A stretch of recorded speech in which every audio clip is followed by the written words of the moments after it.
So tonight we're going to see something very, very special as the Rated R Superstar WWE Hall of Famer and most importantly, I guess right now, the winner of the 2021 Men's Royal Rumble match, Edge, will be making his WWE NXT debut tonight live on the USA Network. It's certainly going to be really exciting. I'm really excited about this. I think it's probably the most hyped I've been about for an NXT episode for certainly a long, long time.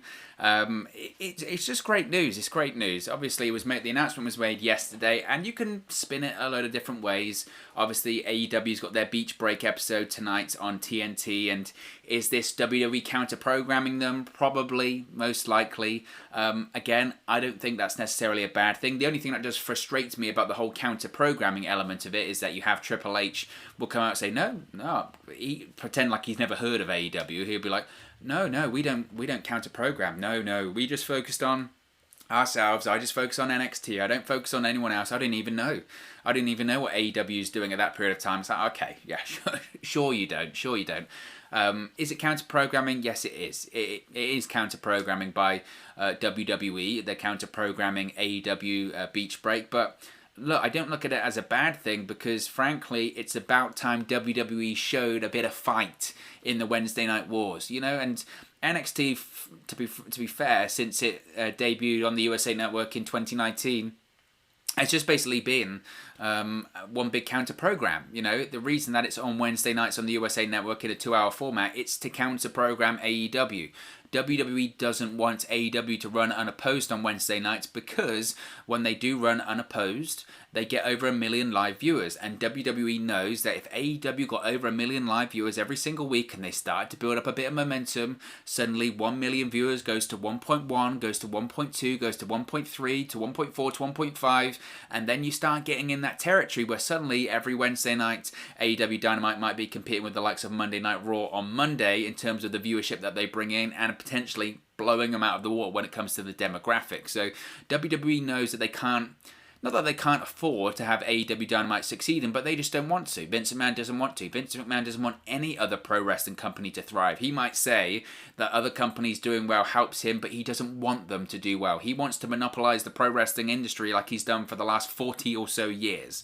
So he doesn't want AEW to thrive. So that's the counter-programming element of NXT. Every single week that NXT is on Wednesday nights between 8 and 10 on the USA Network, it's the counter-program to AEW, rather.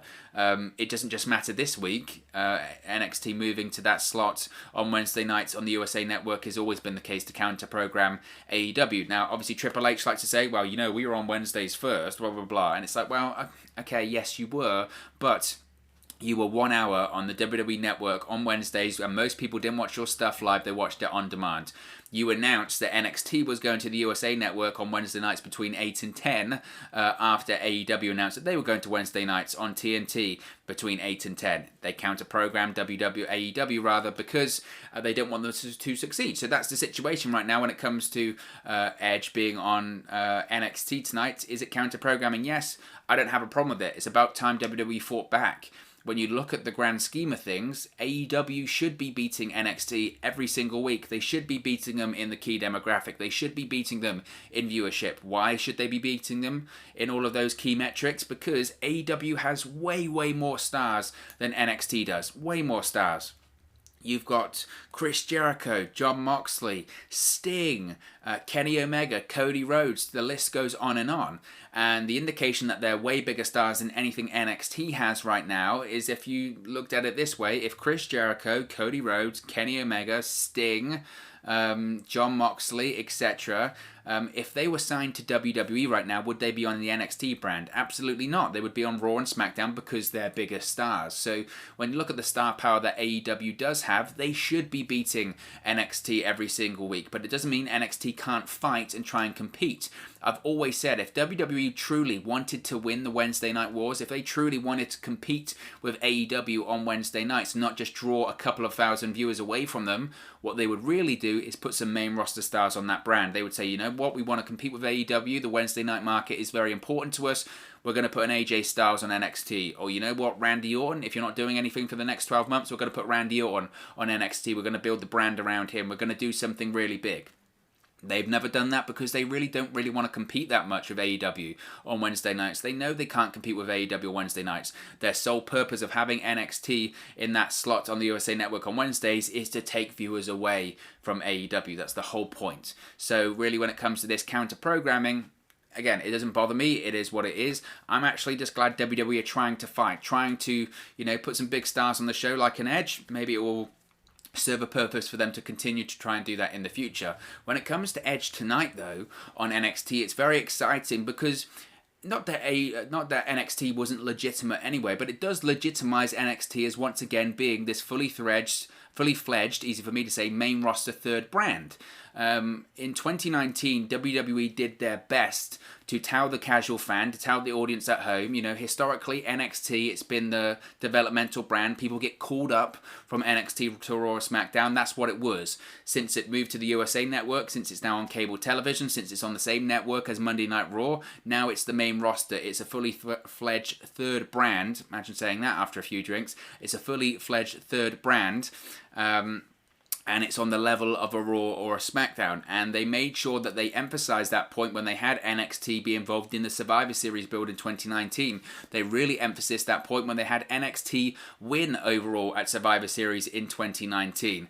However, the efforts that they made to make NXT seem like a brand that was equal to Raw or SmackDown got massively diminished in 2020. Of course, the pandemic had a massive effect on that because of the pandemic, because of having separate rosters between Raw, SmackDown and NXT, specifically NXT between Raw and SmackDown. Essentially, WWE said, look, we have way different testing policies in place with the people on the NXT roster and on the Raw and SmackDown roster. NXT is filmed at the Performance Center. Raw and SmackDown is filmed inside the Thunderdome. The testing policies, the health and safety policies are completely different between those brands.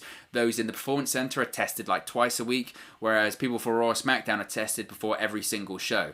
Therefore, we've seen a lot of outbreaks in the Performance Center and on the NXT roster. WWE didn't want those outbreaks to follow them onto Raw and SmackDown. So because of that, the NXT, Raw and SmackDown rosters were kept very separate. The Raw and SmackDown rosters were kept very separate from NXT. So we didn't have the crossover, and it felt like once again NXT had become a developmental brand, and the efforts that they had done to elevate that brand in 2019 had kind of diminished.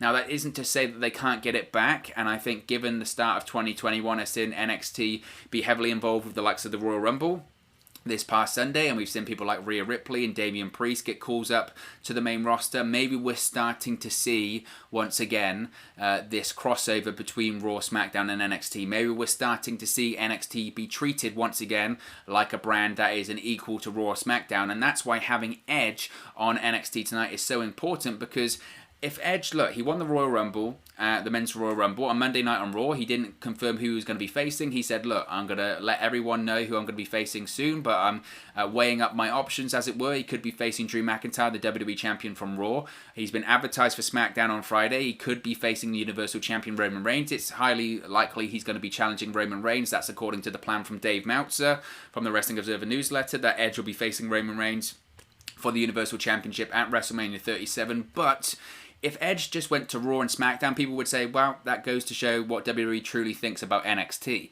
The fact that Edge is deciding to show up on NXT alone and maybe tease that he could possibly go after the NXT Championship rather than the WWE or Universal Championship, that's a massive thumbs up for NXT. That's a sign that even if it's just Edge saying, look, maybe I should go to NXT too, it's a sign that the higher-ups in WWE are saying, you know what, it's important that NXT is elevated once again. And it makes logistical sense, it makes storyline sense that Edge, as the winner of the Royal Rumble, we saw Charlotte Flair do it last year. She didn't challenge for the Raw SmackDown Women's Championship, she challenged for the NXT Women's Championship. That was a big deal for NXT as well. Having a main roster star win the Rumble and decide to choose NXT. So the fact that once again they're acknowledging that you can do that and that Edge might do that tonight, that just legitimizes NXT. And Edge's appearance obviously is important for a variety of reasons tonight. It's good for the ratings, it's good for the viewership, it provides strong competition to AEW, but I think most importantly, it legitimizes NXT. It says to the casual fan, look, NXT is an equal brand, NXT is equal to Raw or SmackDown, and as a viewer, you need to watch it in the same way that you watch Raw and SmackDown. So I think that's very positive for NXT. As far as plans for what Edge will do tonight on NXT, who knows? I think it's most likely he'll have a segment, a confrontation with NXT champion Finn Balor. I think it'll probably go the same way that the Drew McIntyre confrontation went on Monday, whereby Edge has a bit of a back and forth and basically says, you know, I haven't made my mind up yet. I could challenge for the WWE Championship. I could challenge for the Universal Championship. And I also could challenge for the NXT Championship. Are we going to see Edge wrestle like he did on Monday? I would be floored. I would be absolutely floored. But look, they didn't announce it on Monday. They didn't announce on Monday that he was going to be wrestling, and he did. I would be stunned if he does tonight, but anything's possible, I suppose. I think that was just to finish the Randy Orton feud. I would be floored if he wrestles for 50 minutes on Sunday, half an hour on Monday, and then wrestles, say, 10, 15 minutes on Wednesday. That would be insane, especially coming back from a torn triceps and especially considering the history of his neck injury. So I don't see that. I just see a segment where he probably gets involved with Finn Balor, maybe a spear, who knows, but I think that would probably be the extent of it. But nevertheless, I'm very, very excited to see it, and I certainly will be watching very, very closely to see what happens with Edge in the black and gold brand tonight. But of course, as always, this is just one man's opinion. What are your thoughts on Edge making his NXT debut tonight on the USA Network? Let me know your thoughts in the comment section below. I'll do my best to respond and reply to all of your comments. Really enjoy interacting with you guys, talking about WWE, AEW, Impact Wrestling, NXT, New Japan, all things pro wrestling here on the channel. So be sure to get involved in the community, drop a comment below. All opinions are welcome. If you have enjoyed this video, please do smash a like on the like button too. Really does help us out here on YouTube, get up the rankings and get into people's recommendation feeds if they haven't seen our videos previously. But most importantly, if you haven't already, please do subscribe to Wrestle News 365. You can do that by clicking the bottom right hand corner of the screen right now, or if you wait a few seconds, there'll be a subscribe button at the end of this video along with another video for you to watch. Thank you very much for watching, listening, streaming, or have you come across this video today, and I'll speak to you again very, very soon. Hey guys, thank you for watching, listening, streaming, or however you come across this video today. Be sure to click on the video on the right there to watch our next video, or click the bottom there to subscribe, or the bottom right hand corner. Thank you very much, and I'll speak to you again very soon.